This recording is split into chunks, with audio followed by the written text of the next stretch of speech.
So everyone, please take out your phones because I want this message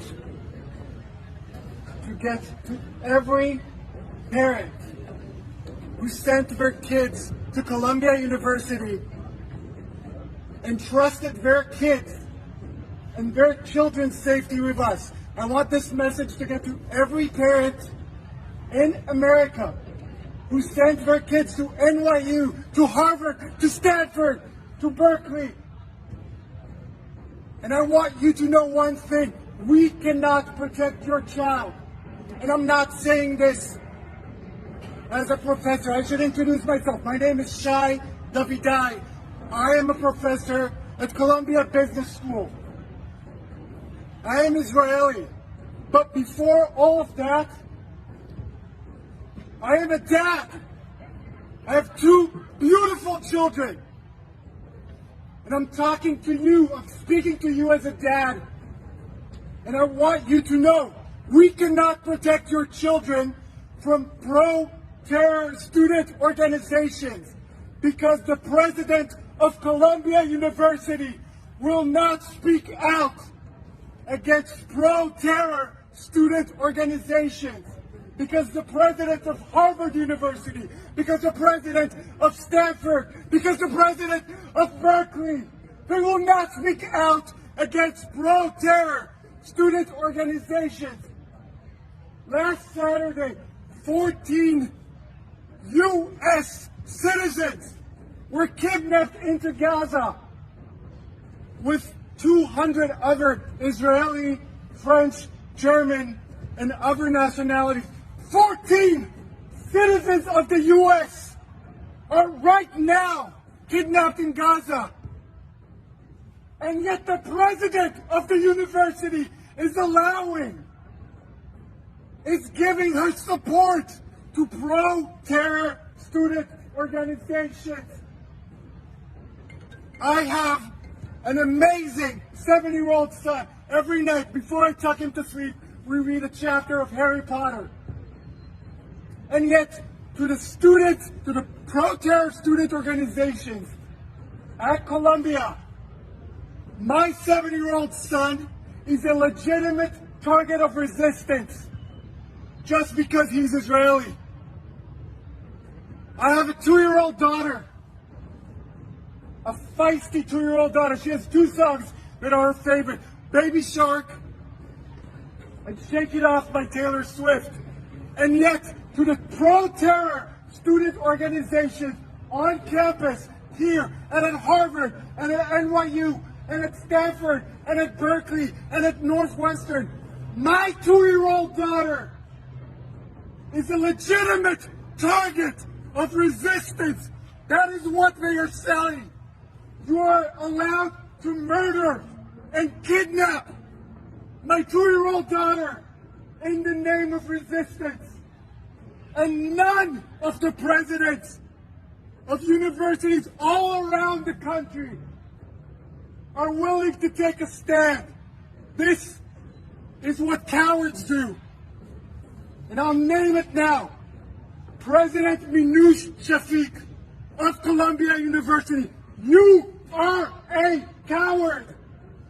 Because if President Biden can come up and say, no, this is unacceptable, this is inhumane, and if Eric Adams, the mayor of New York City, is able to say, this is not okay, then where are you, President Shafik of Columbia University? We are waiting for you to eradicate all pro-terror student organizations from campus. Last week, we had thousands of students chanting pro-terror songs that are sung right now in Iraq, in Libya, in Yemen, in Afghanistan. They were singing this not in Gaza, not in Afghanistan, here in New York City. And this is the school that you want to send your children to. They were celebrating the rape of teenage girls in a music festival in the name of resistance. They were celebrating this. And the president of the university is allowing these pro-terror student organizations to march on our campuses. They brought a building here of the Center for Jewish Life had to go on lockdown. Not in Gaza, not in Tel Aviv, here in New York City. Because of this quiet, this cowardice of the presidents of NYU, of Columbia, of Harvard. And I'm telling every parent in the United States, it does not matter if you're Jewish or Christian or Muslim or Hindu or Buddhist or an atheist like myself. Rape is never okay. Right. Not as an act of resistance, not as an act of revenge. Rape is never okay. And if my amazing 2-year-old daughter was now 18 years old, I would never send her to Columbia.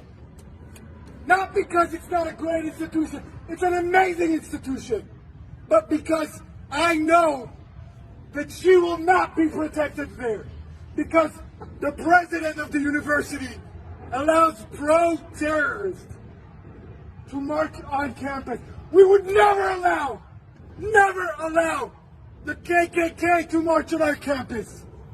We would never allow a pro-ISIS demonstration on our campus. Can you imagine in the city that had to endure 9/11, the worst attack on American soil?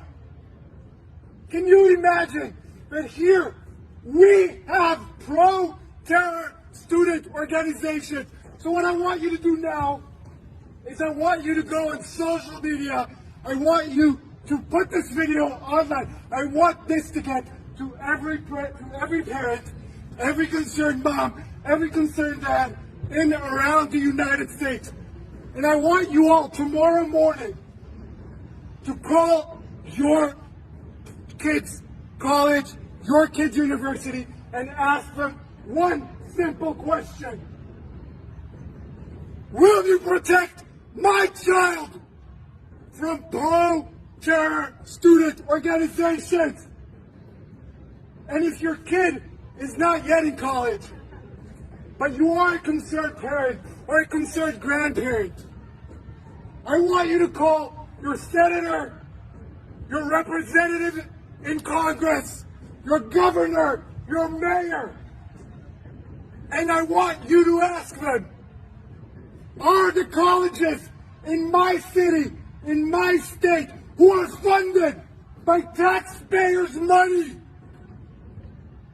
are they harboring pro-terror student organizations?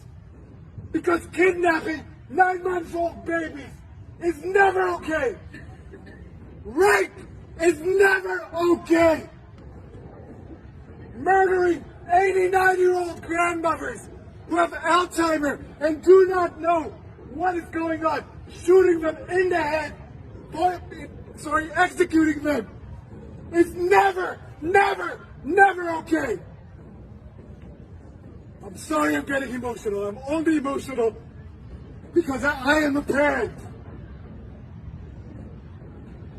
People have asked me in the past few days, are you not afraid to speak up? You're putting your job on the line. You got it all wrong. I am not afraid to speak up. I am speaking up because I'm afraid.